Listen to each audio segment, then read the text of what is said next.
Então a pessoa, quando crê em Jesus Cristo, ela tem os seus pecados lavados e ela é salva. Mas só que o salmista aqui, ele entendeu que Deus não era somente esta salvação, porque nós ainda estamos no mundo, então nós precisamos ser salvos no mundo. Aqui nós precisamos ser salvos, precisamos muito ser salvos. Por quê, pastor Hugo? Porque o mundo jaz no maligno. Jesus, na oração sacerdotal, ele disse a Deus, pediu a Deus: Pai, peço-vos que não os tire do mundo, mas que os livre do mal. Então Jesus sabia disso. Na oração do Pai Nosso, ele também pediu a Deus para nos livrar do mal. Então nós temos que confiar em Deus, no Senhor Deus, que Ele é a nossa salvação terrena. Quando nós chegarmos neste entendimento, você não vai mais ter medo. O conhecimento de Deus pacifica e traz paz e segurança para o seu coração. O Senhor é minha luz e a minha salvação, quem temerei? É verdade. Quanto mais você vai conhecendo Deus, você vai chegando à conclusão: eu não preciso ter medo, eu não preciso andar ansioso, eu não preciso andar preocupado, eu não preciso andar com medo da morte, com medo de ser roubado, assaltado, com medo de ficar doente. Não, porque se o Senhor é minha luz, minha salvação, quem temerei? Veja que quanto mais você vai conhecendo os seus direitos na Bíblia, mais você vai sendo essa pessoa firmada em uma rocha. Ele continua dizendo: o Senhor é a força da minha vida. Quer dizer, a vida é desde o início que você nasceu até o último dia aqui na terra. Quem será a minha força? Infelizmente, pessoal, tem muita gente que faz da sua carne o seu braço, que confia em si mesmo, mas não entende que quando você despreza a força de Deus e confia somente na sua própria força, você entra numa condição espiritual que não é boa para nós. O profeta, ele disse: maldito é o homem que confia no homem, que confia nele mesmo, e faz da sua carne o seu braço. Então, toda vez que nós somos tentados, impelidos a só confiar na nossa mente, na nossa sabedoria, nas nossas forças, nós passamos a perder nós passamos a entrar num estado de espírito de problemas. Maldição significa uma pessoa que não vai avançar, uma pessoa que vai ficar pelo caminho, que não tem mais força para seguir.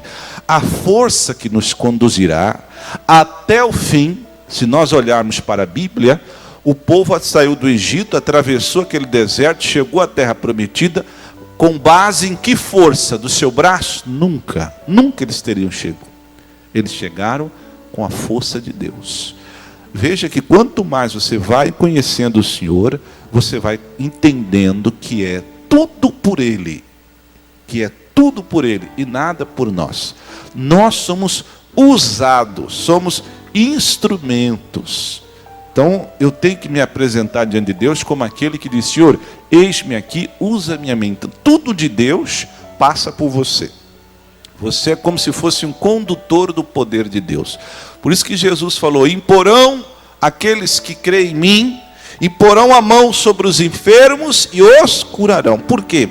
Porque o que está em Deus, Deus está em você, Emanuel, Deus conosco. Mas Ele está em você, o poder está em Deus. Quando você põe sobre o enfermo, aí o poder passa por você e entra no enfermo. Então você é um condutor, diga graças a Deus. Passa por você, significa que você também é abençoado. Antes de abençoar o doente, o enfermo, passa por você, te cura, te restaura e vai para o enfermo. Então nós temos que crer que assim é a força de Deus. Ele diz: o Senhor é a força da minha vida, de quem me recearei? Então ele só ia entendendo, ia perdendo o medo. Quanto mais você vai entendendo os seus direitos legais, você não tem mais medo. Você sabe que toda ferramenta que estão tentando jogar contra você não vai chegar em você. Olha, irmãos, ainda tem crente que morre de medo de macumba, feitiço, bruxaria, macumbaria, magias negras, essas coisas ruins que no passado atormentaram tanto a nossa vida. Mas por quê? Por causa da ignorância. Meu irmão, conhecereis a verdade te liberta. Uma das naturezas da verdade é que ela traz total libertação para você. E uma pessoa livre, uma pessoa feliz. Então a libertação de Deus é para te deixar livre de tudo aquilo que te entristecia e colocava medo no seu coração. Veja só que o salmista ele só está declarando a sua condição de crente hoje. Eu não preciso ter medo.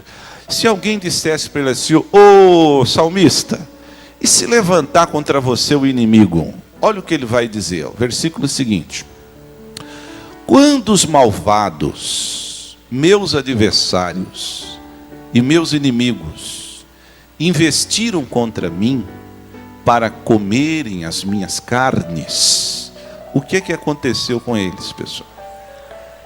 Tropeçaram e...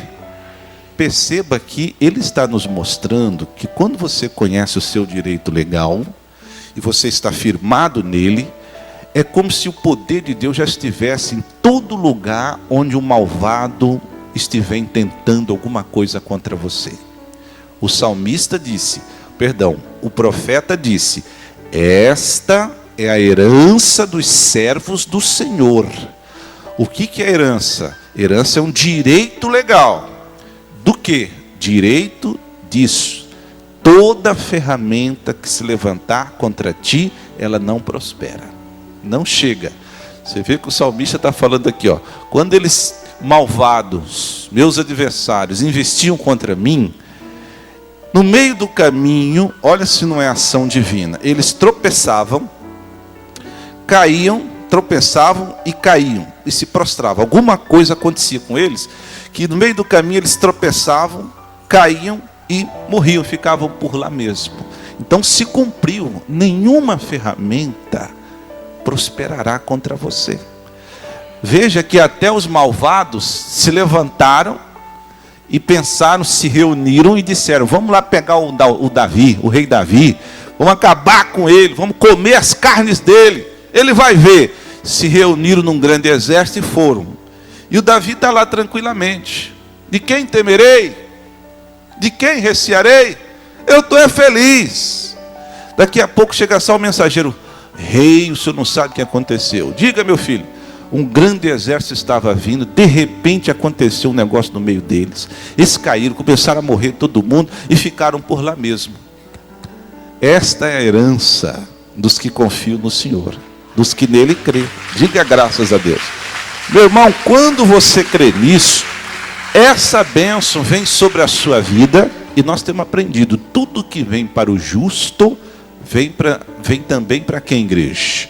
Para a sua família. Crê no Senhor Jesus Cristo e serás salvo tu e a tua casa. Então todo malvado que se levantar contra você, contra seus filhos, contra alguém da sua casa, você tem direito. Essa cobertura divina é sobre a sua casa, é sobre a sua família. Então você precisa crer. Uma das coisas das promessas de Deus, pessoal, que elas exigem de uma pessoa, de um crente, ela exige uma coisa somente. Jesus ensinou o quê? Crer somente.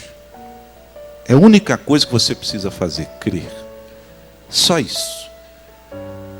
Se você aprender a viver crendo, se você alimentar essa fé diariamente, para não se esquecer, como nós falamos no início, não deixá-la adormecer, você pode ter certeza que essa promessa sempre será uma realidade viva na tua vida. O pai da fé, Abraão, ele nasceu e morreu debaixo dessa cobertura. Por isso que a Bíblia diz a bênção de Abraão. Abraão nunca perdeu uma batalha. Ele, quando saiu para uma guerra contra 4.000 homens, eram 4 reis, ele foi com apenas 318 pastores e venceu poderosamente. Abraão não ficou doente, e a mulher dele era doente, que ela era estéril, não podia gerar filho. Deus a curou. Abraão sempre foi, desde o começo até o fim da vida dele, um homem muito rico, próspero, e ele teve uma quarta e poderosa bênção, que foi longevidade. Ele teve o filho dele com 100 anos, 100 anos de idade. Alguém podia dizer assim: ah, mas com 100 anos, como é que ele vai acompanhar a educação dessa criança? Ele não vai curtir a vida com esse menino, porque ele já está velhinho, então ele vai morrer. Eu só sei que quem deve ter falado isso, morreu e o velhinho ficou vivo. O Abraão teve o filho com 100, 110, o menino com 10 anos, o Abraão tinha 110, brincava com o menino. O menino de 20 anos de idade, o Abraão estava feliz. O menino deu 30, 40, 50 anos, o Abraão estava lá conversando com ele normalmente. 60 anos, lá estava o Abraão. 70 anos, lá estava o Abraão com o filho dele. 75 anos, o Abraão morreu. Quando o filho dele tinha 75 anos, ele já tinha 100 anos, então ele morreu com quantos anos? 175 anos. Então a bênção de Abraão consiste em tudo isso. O Abraão não fez nada. A Bíblia diz que só creu Abraão e isto lhe foi imputado por justiça. A questão é crer, porque o diabo trabalha na descrença. Ele tenta tirar de você a verdade da promessa. E como é que ele faz, pastor Hugo? Põe em pensamentos ruins. Ele aproveita, o diabo aproveita os momentos de tribulação, os momentos difíceis da vida, as aflições que Jesus falou. No mundo tereis aflições, mas tende o quê? Bom ânimo, não desanime, não deixe que os maus pensamentos tirem do seu coração, da sua mente, a promessa verdadeira. Deus vai cumprir em nome de Jesus. Você talvez está passando uma aflição, achando que Deus não vai cumprir, que uma promessa como essa não se cumpre. É mentira do diabo. Ele é mentiroso, o pai da mentira e homicida desde o princípio. Você está vendo o rei Davi. O rei Davi, ele não fazia nada a não ser acreditar. E acontecia, a promessa se cumpria. Os inimigos, quando pensavam em destruí-lo, se levantavam contra ele, lá mesmo eles caíam. Eu acredito que Deus mandava os anjos começar a derrubar todo mundo e começava a ceifar com todos ali. Quer dizer, ai do inimigo que estiver hoje, um malvado, pensando alguma coisa ruim contra você. Por isso que Jesus falou assim: orai pelos que vos perseguem. Por que Deus manda orar? Porque essas pessoas que estão pensando contra você, elas estão numa situação tão ruim que nós vamos ter que ajudá-las. Já pensou? Se não orarmos por elas, e elas continuarem desejando fazer o mal contra nós, e se elas não mudarem a mente, ou se arrependerem, não tirarem isso da cabeça, elas podem ser ceifadas da terra. Sabia disso? Tudo para proteger seu povo. Isso é amor. Isso é amor de um pai. Diga graças a Deus. Do seu pai. Então essas promessas é para você se sentir seguro e em paz. Como disse o salmista: quem temerei? De quem me recearei? Porque as promessas de Deus transformam a sua vida para melhor. Pode aplaudir Jesus, pessoal. As promessas de Deus, elas não falham. Elas são a verdade. Veja como esse homem foi transformado pelo conhecimento de Deus, pessoal. Ele aprendia essas coisas que estavam no Senhor. Deus dava. Versículo seguinte. Ele diz: ainda que um exército me cercasse, o meu coração não temeria. Ainda que a guerra se levantasse contra mim, nele confiaria. Então aqui está o segredo. Diga graças a Deus. Nós vivemos em um tempo difícil, e pela palavra de Deus, o apóstolo Paulo escreveu em Timóteo que os últimos dias seriam muito difíceis. Então nós já estamos vivendo tempos difíceis, com uma perspectiva, conforme a Bíblia ensina, que vai ainda piorar um pouco mais. Então, mais do que nunca, irmãos, nós precisamos confiar no Senhor. Se você quiser viver mesmo a vida que Jesus disse: eu vim para que tenham vida e vida com abundância. Então, nessa conjuntura terrena, onde nós temos visto que as coisas sempre estão a piorar um pouco mais, a única maneira de você poder dormir seu sono tranquilo, viajar tranquilo, sair de casa tranquilo, deixar seus filhos ir fazer o que eles querem para a escola, viajar, trabalhar e voltar tranquilos, para viver assim, só confiando no Senhor. Só confiando no Senhor. Diga graças a Deus. E o que eu quero dizer para você é que você não precisa ter medo de lançar suas preocupações a Jesus. Ele disse: lançai sobre mim todas as vossas preocupações, porque Ele tem cuidado de você. Então você pode lançar, né? Você pode jogar, você pode lançar-se totalmente. Jesus tem braços fortes, que são braços fortes, bíceps fortes. Espiritualmente falando, Deus não se cansa. Então Ele fica segurando você. O problema de confiar no nosso braço é que o braço do homem, daqui a pouco ele não aguenta mais, ele solta. Mas o braço de Deus permanece para sempre. Então hoje, Deus é assim, Ele guarda você, aí você termina a sua história aqui e vai. Aí tem seu filho, aí Ele guarda seu filho, esse aqui também termina, vai. Aí tem um neto, e assim Deus vai cuidando. Então, se você tem descendente há 100, 200 anos que já conheceram Deus, eu acredito que você faz parte da herança. Porque a Bíblia diz que a geração dos justos será poderosa na terra. Poderoso é a pessoa que tem Deus, diga graças a Deus. Então confie no seu Deus. Se você está passando uma tribulação hoje, não permita que o diabo ponha na sua cabeça mentiras. Fique na verdade. A verdade é aquilo que Deus tem falado sobre a sua vida. Um conselho para você sempre se manter bem aqui na terra, enquanto você estiver aqui. Esse conselho, na verdade, é uma palavra que Jesus Cristo nos deixou. Vamos abrir no Evangelho de Mateus, capítulo 11, o versículo 29. Mateus capítulo 11, versículo 29. Jesus disse assim: tomai sobre vós o meu jugo. Amém? O jugo de Jesus é pesado? É leve e suave. Tomai sobre vós o meu jugo. E aí vem o conselho: e aprendei de quem? Aprendei de quem? Jesus está dizendo, olha só, dizendo para o povo: meus filhos, aprendam de mim, me conheçam, aprendam de mim, diga graças a Deus. Não siga aquela linha de pessoas ignorantes, que não gostam de vir ouvir uma palavra, ouvir um ensinamento, uma pregação, adquirir conhecimento da verdade.